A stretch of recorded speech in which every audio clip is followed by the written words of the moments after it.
안녕하십니까. 저는 이학박사 김선복입니다. 자율신경경영학이라는 책을 새로 출간하고 그거에 대해서 자율신경 경영에 대해서 말씀드리고자 합니다. 우리 과학이 발달했다고 하지만은 이 생리학에서의 해부학이나 이 생리학은 형체와 기관 간에 아주 더 연구 필요 없을 정도로 상세하게 연구가 되어 있습니다. 그러나 기관과 기관이 연구에 대해서 움직이는 전체적인 의학은 없습니다. 그렇기 때문에 혈관 조절학이 없고 자율신경 경영학이 없습니다.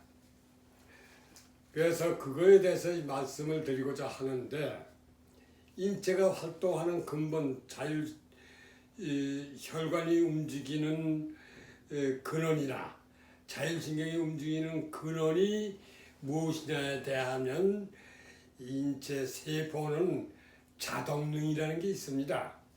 그 자동능이라는 건 뭐냐 하면은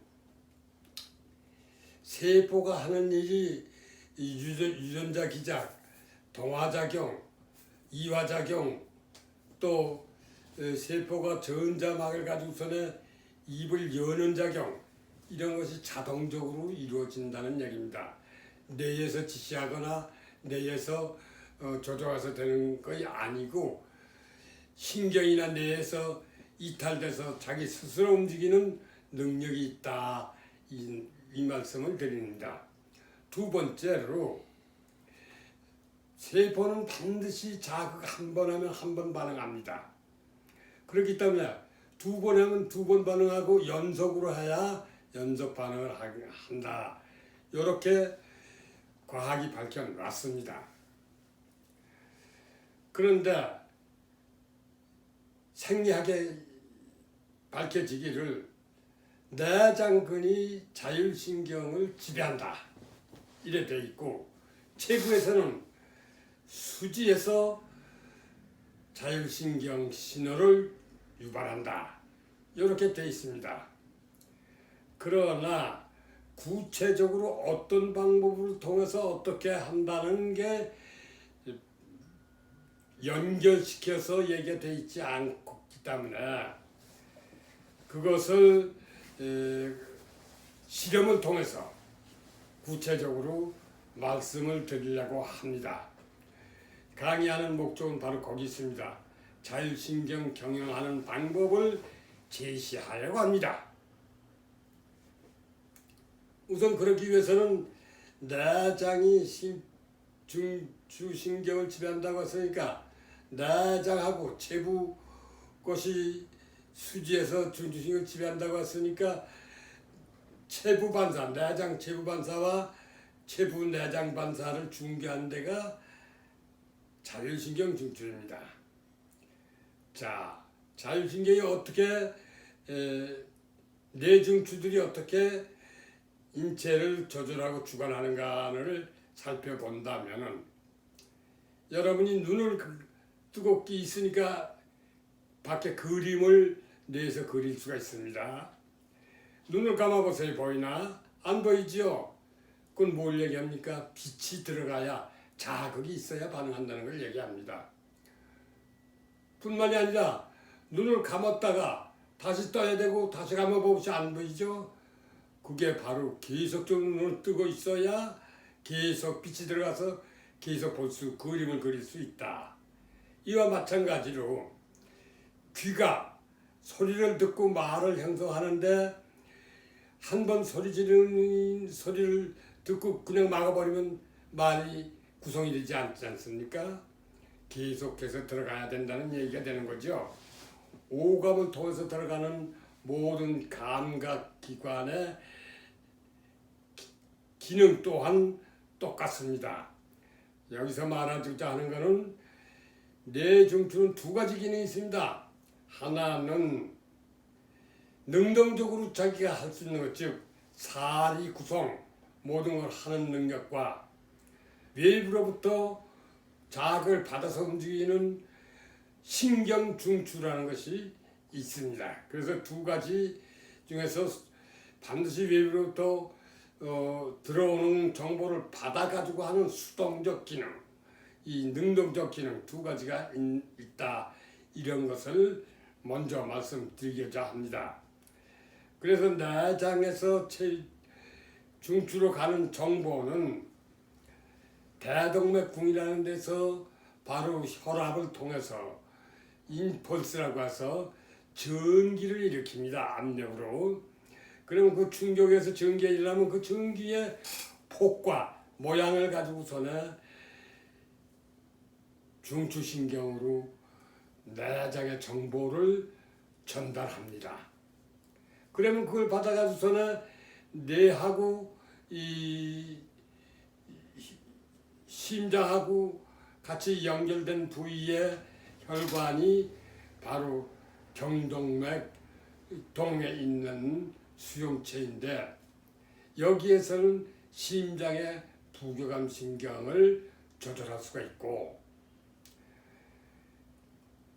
또 그것이 인체 전체 하체에 오는 혈관 상태가 수지로 나타나서 요골동맥이 효과기라고 해서 그 수지의 혈류 저항을 가지고 맥파가 생겨납니다. 그래서 수지에서는 교감신경을 조절하는 거, 또 수용하는 거 이렇게 되어 있습니다. 자, 우리가 여기서 그 과정을 쭉 보고 이제 간단하게 봤지만은 이걸 더 구체적으로 얘기를 하면은 어떻게 해서 내장이 즉 혈관이 자율신경을 경영할 수 있나, 그걸 본다면 그 원인 근원이 여러분이 아시다시피 심장은 신경에서 이탈돼서 자기 혼자 스스로 박동을 합니다. 자기 스스로 전기를 일으켜서 그 전기 힘에 의해서 박동을 합니다. 그러면 혈관을 통해서 운반되면 그 운반된 혈액은 세포에서 자동적으로 입을 벌려 전자막이라고 하는 막을 벌려서 혈액을 흡수합니다. 자기가 다 먹고 필요 없으면 막아버립니다. 입을 딱 막아서 들어가지 않으면 바로 이 신경에는 동맥에는 신경이 있어도 말초에는 신경이 없습니다. 그래서 이 조직과 똑같이 말초 혈관을 움직인다. 그거를 평활근이라고도 하고 민문이근이라고도 합니다. 그래서 그것이 막히게 되면 동맥이 확장됩니다. 또 그것이 먹이를 많이 먹게 되면 동맥에 있는 것이 나가기 때문에 동맥이 수축이 됩니다. 바로 이때에 그것이 대동맥궁에서 혈관의 압력으로 작용해서 부교감신경하고 또는 수축됐을 때는 교감신경을 유발하는 인자가 됩니다. 인체는 조직이 내장에서 각 기관별로 따로 독립돼서 있습니다. 그래 놔서 그 독립된 기관별로 혈관이 자가운동을 합니다. 즉 자동적으로 운동을 한다. 신경에서 이탈해서 지배를 받지 않고 스스로 할 수 있다. 이 얘기입니다. 그러나 자동적으로 한 저거는 신경의 저항을 현재 받고 있기 때문에 반드시 신호가 바뀌어야 되고, 아까 말했듯이 반드시 한 번 자극이 한 번 수투가 있기 때문에 계속해서 하려면 계속 발신하려면 계속 자극이 들어가야 됩니다. 그런데 내장에서는 근원성이라고 해서 오래도록 자기 수축을 못합니다. 또 바꾼다 하더라도 오래 가지 못하고 원상으로 되돌아가려는 근원성이 있어. 근의 성질이 그래서 오래 가지 못한다 합니다. 그래서 그걸 받아들이는 중추신경은 체부로 반사한 것을 이 수지에다가 수용해 놓고 저축해 놓고 수지에서 자기가 발신한 신호를 흡수해서 재흡수해서 그 흡수한 거를 대뇌 피질해서 연수로 전달되면 다시 똑같은 신호를 발신하면서 내장이나 만초에서 요구하는 혈관의 신축을 계속 유지할 수 있게 합니다. 자, 그거를 수지에서 수용하는데 수용한 것을 다시 보내는 이 역할이 무엇이냐 이 말입니다. 수지에서 수용하는 역할은 뇌로, 즉 대뇌 피질로 5개가 있는데 수지령이라는 것이 5개가 있습니다. 수지가 5개 아닙니까? 그래서 그 수지별로 5개의 정보가 따로 들어가서 각 수지별로 따로따로 연관된 기관에다가 신호를 재발신해 보내는 그런 역할을 합니다. 이런 역할을 왜 수지에서 하느냐? 중추에서 직접 하지. 중추는 아까 얘기했듯이 수동적입니다. 받아서 발신하는 것입니다. 그 수동적이라는 말에는 연속성이 있어야 된다는 말입니다. 들어가는 정보가 없으면, 자극이 없으면 2번 다시 제가 하지 않습니다. 그것이 중추의 본질입니다. 이 비단 자율신경 중추만이 아니라 다른 중추도 신경 중추는 똑같습니다. 그래서 자율신경 중추가 스스로 발신할 수 없기 때문에 손을 빌어서 필요하지 손에다 의지해서 재발신을 해가지고 말초에서 요구하는 신호를 계속 보내게 돼서 움직이게 하는 이러한 과정이 바로 자율신경이 운용하는 형태입니다. 자, 그 전달되는 매개체는 혈관 속의 압력입니다. 그 압력은 손에서는 지각신경이 하지만은 경동맥에서는 또 대동맥 이런 데서는 미주신경이 합니다. 이 체부에서 내자로 하는 거는 이 경동맥 수지령에서 설인신경이 그것을 담당하고 있습니다. 이렇게 해서 들어간 저거를 하행성 신경절로 보내면은 교감신경, 부교감신경이 발신을 해서 인체를 움직인다. 이렇게 되어 있습니다. 요거의 본질입니다. 수지가 신경 발신을 유지하기 위해서 발신한다 하는 얘기는 생략에도 없습니다. 이 단어 속에 숨어있는 메시지를 읽어내는 것이 지금까지 세계적으로 없기 때문에 현상만 밝혀져 있습니다. 이 수지에서 이 끝에 지각신경이 뇌중추의 수지령으로 전달하면 하는 이런 얘기만 있지 목적과 역할은 연결해서 되어 있지 않습니다. 이것을 알려면은 세포의 자동능에서부터 시작해서 지금까지 말씀드린 그 과정을 전부 합쳤을 때 비로소 그 메시지를 읽어낼 수가 있습니다. 그렇다면 지금 내장에서 이 자율신경 중추로 지배하는 과정과 수지에다 저장하는 과정까지는 다 얘기가 됐는데 그건 추상적이고 어디까지나 이론이지 실제 형태가 어떤지는 보여주지 못했지 않습니까?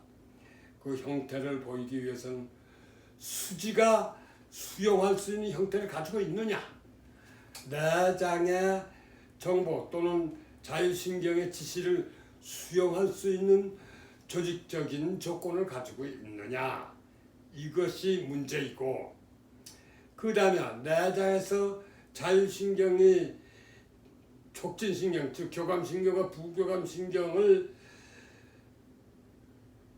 입력한다고 하는데 그걸 받아서 수지에다 저장한다면 어떤 형태로 저장하며 그 형태를 가지고 있는 수지의 말초의 혈관 구조는 어떻게 되어 있느냐, 이것이 해결도 돼야 되고, 수지가 길고 크고 작은 것이 있으니 이 특성이 뭘 의미하는지를 설명이 돼야 하겠습니다. 그것이 돼야 자율신경을 임의적으로 우리가 경영할 수 있다 하게 되겠죠. 그걸 못하면 지금까지 이야기한 거는 자율신경의 운영학은 다 설명이 됐습니다. 다만 경영을 하려면 그 내용이 밝혀져야죠. 그래서 그 내용을 실험적으로 할 수밖에 없습니다. 첫째로 검증 일을 해본 결과 자율신경 경영학 총론 80페이지에 가면은 그 통합되는 형태가 나옵니다.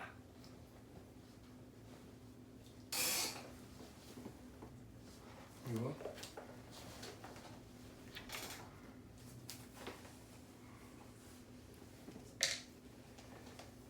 여기가 내장 정보를 우리가 분명히 알아야 될 것은, 자율이라고 하는 것은 한자 그대로 얘기한다면은 자기가 만드는 규율이다, 이렇게 해석들을 해왔어. 나도 30년 동안 그렇게 알고 왔기 때문에, 또 모든 의사들이나 모든 학자들이 그렇게 알기 때문에 개발을 못했습니다, 지금까지.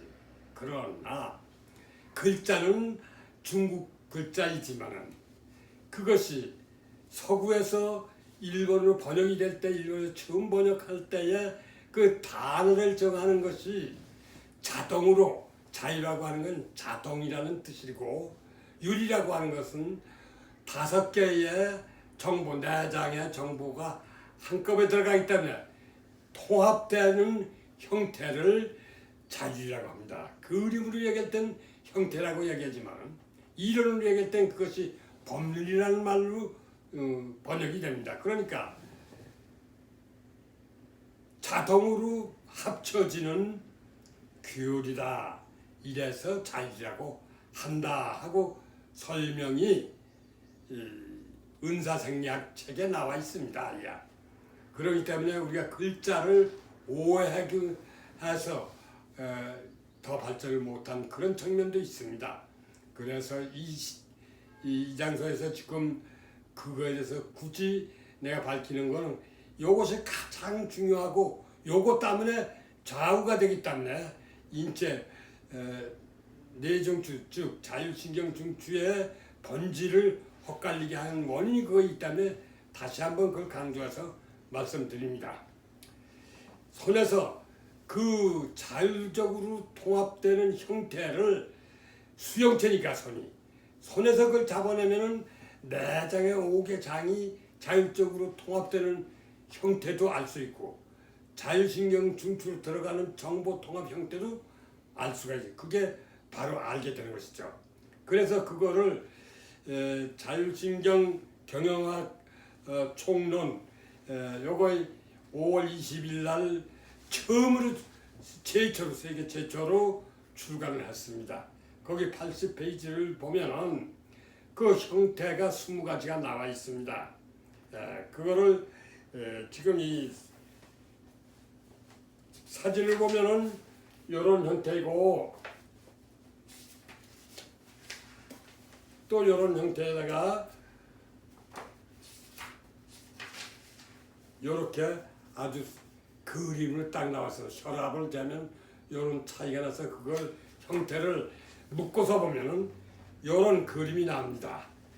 요거를 동양의학에다가 접목을 시켜서 본다면 오행이 되겠습니다. 그러니까 이런 거 참고하셔서 그 책을 보시면 되고, 그 다음에 그것이 왜 그렇게 될 수 있느냐 하는 것이 가장 중요한데, 손에서 보다시피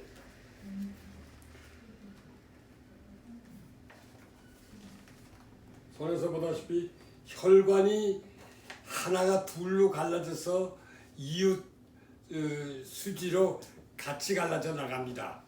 그래서 3대2, 2대3 요렇게 형태를 만들 수 있는 구조가 되어 있습니다.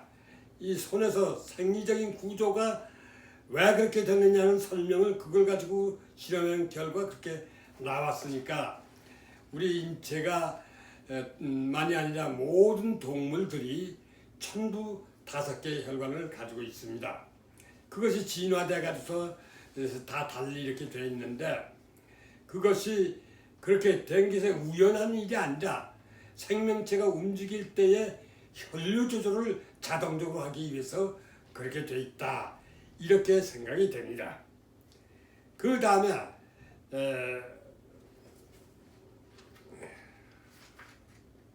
손의 마지막 손가락 말초에 이 동맥이 들어가고 그 다음에 정맥으로 넘어가는 문합이라는 데가 있습니다.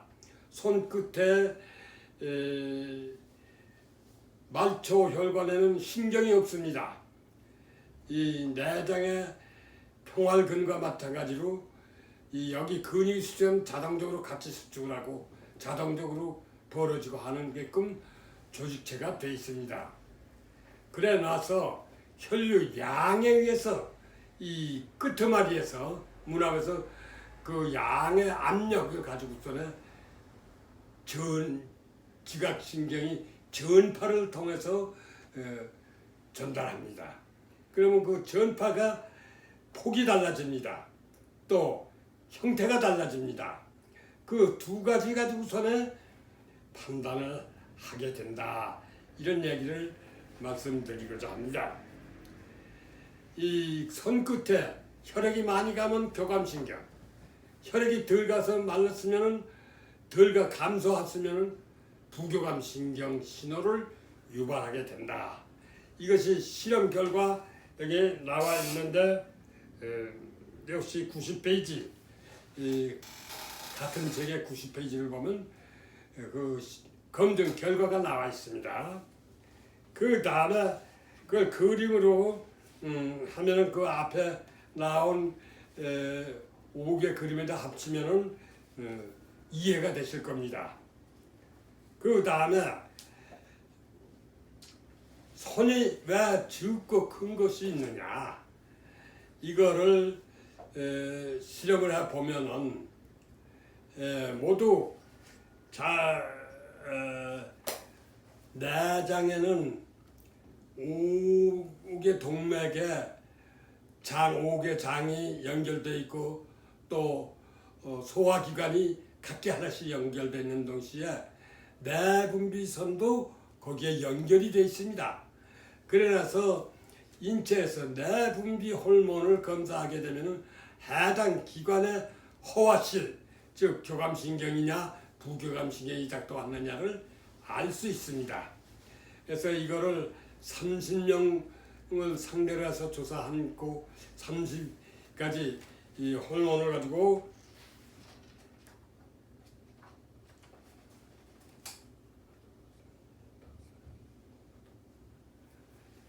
스물다섯 가지 호르몬을 조사한 결과 4개인가 25개였는데 그 중에서 자극을 하면 무조건 나오는 조직 호르몬이 있고 반드시 이 혈관에 혈액이 더 가고 덜 가는 거에서 반응만 하는 소위 호르몬 분비선이라는 게 있습니다. 우리말로는 샘이라고 하죠. 나는 일본 책이 번역된 걸 봤기 때문에 전부 일본 책 번역한 과거의 한자인데 요즘 와 보니까 전부 한글화 하느라고 명칭을 달리 해놔서 많이 헷갈립니다. 그래서 난 그 전에 본 대로 그대로 자꾸 칭호를 쓰게 되는데 그쯤 양해해 주시길 바랍니다. 이 실험의 결과 손의 엄지손가락은 간이요, 둘째는 심장이요, 세 번째 간도에 있는 것은 비장이요, 네 번째는 폐요, 이 마지막 쪽은 신장에 해당되는 결론이 나왔습니다. 그래서 이 엄지손가락에 피가 많이 가게 되면 간에 교감신경이 흥분하고 있고 혈관은 동맥은 수축돼 있고 거기에 덜 가면 부교감신경이 작동된 상태이고 또 혈관은 확장되어 있는 상태입니다. 두 번째는 심장의 결과가 지금 똑같은 이 이론으로 혈액이 많이 가면 심장 박동이 4번 내지 5번이 촉진이 됩니다. 또 합니다. 덜 가면 이것이 혈액이 적어지면 4번 내지 5번이 줄어듭니다. 이래서 요걸 중심으로 해서 질서가 형성이 되기 때문에 여기 둘째는 심장이라는 판단이 나옵니다. 이 비장의 가운데 손가락을 중심으로 해서 질서가 형성되기 때문에 이 비장하고 관련이 있는데 거기에 소화, 호르몬은 모두 이거에서 좌우되는데 여기에 혈액이 많이 가면 이 호르몬이 적어지고 여기에 혈액이 덜 가면 호르몬을 분비합니다. 이것이 특징입니다. 모든 내분비선의 호르몬은 부교감신경이 작동할 때 분비가 됩니다. 이것이 특징입니다. 그 다음에 네 번째는 폐인데 폐가 연결되는 것은 동맥에 맥파 여기에 혈액의 압력이 들어갈 때 이 어깨에 있는 데서 자동적으로 이 반사가 됩니다. 소화기관으로 반사된다 이렇게 되어 있는데 다른 소화기관은 다른 음장기관과 다 혈관이 연결돼 있어 판단이 되는데 대장만은 그게 안 돼 있습니다. 그래서 반사신경이라는 것이 장을 한다는 것, 곧 대장을 지칭하는 것이다. 이렇게 판단이 되는데 다만 총체적으로 볼 때 내장이 호흡, 복강호흡이라는 것이 대장하고 바로 폐하고 연결이 돼서 호흡을 할 수 있게 돼 있다. 이것이 생명과학이 밝힌 내용입니다. 그러니까 우리 이 몸에서 갑상선 호르몬도 이 경동맥 여기에서 연결돼 들어가기 때문에 바로 폐로 판단할 수가 있고 또 거기 압력이 바로 폐동맥을 확장하고 또 거기에 혈액 성분이 폐동맥을 수축한다. 이래 되어 있습니다. 그것이 바로 근거가 됩니다. 그래서 그 결론을 낸다면은 손에서 간신 비폐, 손에서 혈액이 더 가고 들어갈 때에 촉진과 억제, 즉 교감신경, 부교감신경이 결정되고 이 5개는 오장의 정보를 동시에 수용할 수 있는 하기 위해서 조직 자체가 그렇게 만들어졌다. 이렇게 볼 수가 있습니다. 이상의 이런 것을 가지고서 이 신경을 경영하게 되면 우리가 지금까지 현대병원에서 안 되는 병 200가지를 제가 임상 실험을 해서 발표한 예가 있습니다. 뇌에서 노인성 질환, 뇌에서 뇌 식물인간 되어 있는 사람 이 손에서 이거 하면 즉시 일어납니다. 그러니까 우리가 이 수전증이라는 거, 요두증이라는 거, 동양에서 얘기하는 걸 이런 것도 전부 다 날짜가 얼마 걸리느냐가 문제지 전부 치료가 됩니다. 3년씩 걸리는 게 있고 2년 걸리는 게 있고 다 사마다 다르지만은 그렇게 됩니다. 그래서 이걸 우리가 활용하게 되면은 새로운 의학이 아닙니다. 전부 과학에서 밝혀놓은 걸 연결만 시킨 거니까 이거 현대의학의 기능의학과로 들어가야 됩니다.